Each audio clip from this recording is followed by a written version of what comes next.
Thank you very much, everyone, for being here today.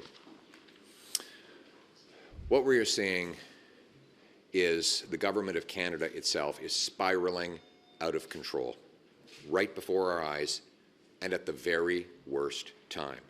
Today, mere hours before Trudeau's finance minister was to deliver a fall economic update that was expected to smash through her already massive deficit targets, she announced she no longer has confidence in the Prime Minister. Canadians were already anxious about the reckless $40 billion deficit the government had announced last spring, but today, in mere hours, they were expected to learn that it was much higher than that, threatening our social programs and our fiscal stability right in the middle of a potential trade war. The Prime Minister, with the help and instigation of carbon tax Carney, pushed Ms. Freeland to bring on massive, unsustainable, irresponsible spending increases that blew through her self-imposed guardrail. He thought that he would simply push her through that guardrail and off the cliff so that she, and not he and Mr. Carney, would take the blame for the crisis that he and they caused. To continue the chaos, think of this. The moment the finance minister resigned, the government's published order of precedent meant that François-Philippe Champagne instantaneously became the finance minister. But now he tells us he doesn't have the job and doesn't want the job. So it goes to the next minister who's on the published order of precedent, and that is Randy Boissonnault, more commonly known as the two Randys, the gentleman who had to resign because he falsely claimed he was Indigenous, falsely claimed that there were more than one Randy when it was all him and all in his head, and he is now technically our finance minister as we speak. We don't know for sure, though, if he'll still be finance minister in 3.5 hours when the scheduled fall economic update is expected to land. That update, by the way, is currently covered by a black blanket underneath a table. No one is allowed to look at it, even though journalists and parliamentarians showed up to read it in briefing rooms to this day, earlier today. So here we are. Everything is spiraling out of control. Out of control spending and bureaucracy has doubled housing costs, with 1,400 homeless encampments taking over Ontario alone. Out of control immigration has led to refugee camps opening in suburban Canada.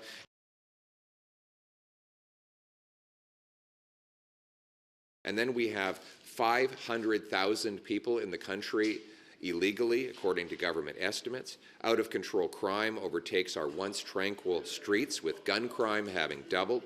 Out-of-control drugs and disorder add to the chaos, with 47,000 of our people dead of overdoses since Trudeau legalized drug laws, stopped enforcing them, and allowed limitless sums of fentanyl ingredients into our country. Out-of-control inflation has followed out-of-control money printing, which has sent out-of-control demand to our food banks, which are running out of food altogether. Out-of-control spending has doubled our national debt, boosted interest rates, and threatened our social programs. And it's not just Freeland who thinks this Prime Minister is out of control. Now, Housing Minister Sean Fraser has resigned in the middle of a housing crisis. The Minister is resigning, the Finance Minister is resigning in the middle of an economic crisis, and a fifth of his Liberal caucus has lost confidence in him.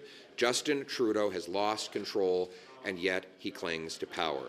We cannot accept this kind of chaos, division, weakness, while we're staring down the barrel of a 25% tariff from our biggest trading partner and closest ally, which, by the way, is headed by a newly elected president with a strong and fresh mandate, a man who can spot weakness from a mile away. Ms. Freeland has been Mr. Trudeau's most trusted minister now for a decade, for 9 years. She knows him better than anyone, and she knows that he's out of control. She said this: "Our country faces a grave challenge. The incoming administration in the United States is pursuing a policy of aggressive economic nationalism, including the threat of a 25% tariff. We need to take that threat extremely seriously. That means we have to keep our fiscal firepower dry today, so we have the reserves we may need for a coming tariff war. That means eschewing costly political gimmicks, which we can ill afford, and which makes Canadians doubt that we recognize the gravity of the moment. I know Canadians would recognize and respect such an approach. They know we are working for them. They know when we are working for them, and they know when we are working for ourselves. Inevitably, our time in government will come to an end. Will come to an end, she said, and I quote. And it is coming to an end, because we simply cannot go on like this.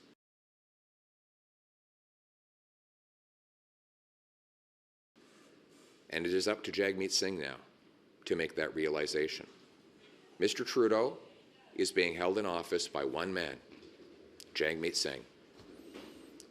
A fifth of Liberal MPs have written a letter for him to resign. His deputy prime minister has walked out on him. His housing minister has quit. That on top of numerous other female ministers who stormed out after his appalling mistreatment and abuse and dishonesty towards them. 80% of Canadians have lost confidence in this Prime Minister. So why is Jagmeet Singh making the entire country wait for him to get his pension? That is the question today. To patriotic Liberals across the country, my message is this. You supported this government in good faith because you thought it was the right thing for the country. And you are good and decent patriotic people who have been let down by a Prime Minister and his top advisor, Mr. Carney, who have betrayed Ms. Freeland and you. Carney and Trudeau, the backroom boys, have taken the Liberal Party away from anything it used to stand for. What I'm calling for is let's bring home the common sense consensus of Liberals who believed in liberty, Conservatives who believed in conserving it, fiscal responsibility, compassion for our neighbours. These are the shared common values that will bind up our nation's wounds and bring us back together.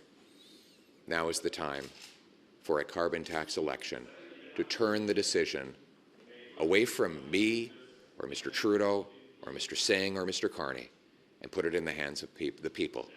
I know that they will make the right decision. Let's bring it home.